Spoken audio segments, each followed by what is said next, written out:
నమస్కారం తెలియజేస్తూ ఈరోజు చంద్రబాబు నాయుడు గారు గతంలో ఎన్నికల ప్రచారంలో ఇచ్చిన హామీ మేరకు ఉచిత విద్యుత్ ఇచ్చుకుంటూనే రైతులకి ఎటువంటి పరిస్థితుల్లో నేను ఈ బిల్లులు పెంచననే మాట ఎన్నికల ప్రచారంలో చేసి ఇప్పుడు ఈ 6 నెలల కాలంలోనే 2 సార్లు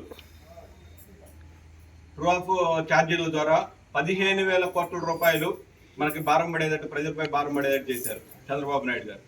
ఇది ఆయన బోటకపు హామీలకు ఇది ఒక నిదర్శనం. ప్రజలకు ఇంతకన్నా నిదర్శనం ఏం చెప్పాల్సిన అవసరం లేదు.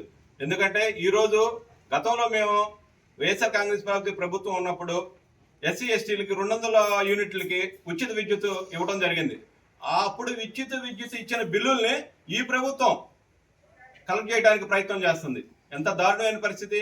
ఆ రోజు ఎన్నికల ప్రచారంలో చంద్రబాబు నాయుడు గారు ఉచిత విద్యుత్ నేను ఇస్తాను, కరెంటు బిల్లులు పెంచను అనేది ఆయన ప్రచారంలో భాగం. అది అలాగే సూపర్ 6లో భాగాలు కూడా ఆయన ఏది కూడా అమలు పరచుకోకుండా ఒక పెన్షన్ ఇచ్చేసి అయిపోయింది. సూపర్ 6 అంటే ఒక పెన్షన్ మాత్రమే అని ఆయన అపోహలు సృష్టిస్తూ ప్రజల్లో భయాందోళన సృష్టిస్తున్నారు.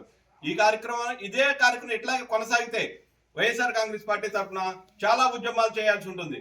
గతంలో బషీరాబాద్ కాల్పులు ఎట్లా జరిగినాయో అదే పునరావృతం అయింది ఆంధ్రప్రదేశ్ లో కూడా.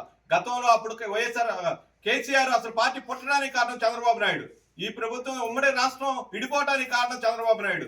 గతంలో బషీరాబాద్ కాల్పులు జరిపిన తర్వాతే కేసీఆర్ బయటకు వచ్చి ఆ కాల్పులు ఆత్మహత్య చేసుకునే వాళ్ళు రైతు రుణమాఫీ చేయకోకుండా, ఉచిత విద్యుత్ ఇవ్వకోకుండా కూడా ఆయన ఆ రకంగా చేసి ఈ ఉమ్మడి రాష్ట్రాన్ని విడదీయడానికి ప్రథమ కారకుడు చంద్రబాబు నాయుడు గారు.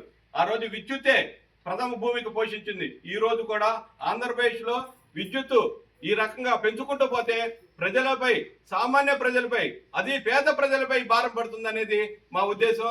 ఈ రాష్ట్రంలో వైఎస్ఆర్ కాంగ్రెస్ పార్టీ ఈ పోరాటాలని ఉధృతం చేస్తుందని ఎటువంటి సందేహం లేదు. మా అధినాయకుడు జగన్మోహన్ రెడ్డి ఇచ్చి పిలుపు మేరకు మేము రేపొద్దున రాబోయే కాలంలో అతి తీవ్రమైన ఉద్యమాలు చేయడానికి కూడా ముందుంటామని ఈ కార్యక్రమం ద్వారా తెలియజేస్తూ నమస్కారం తెలియజేస్తూ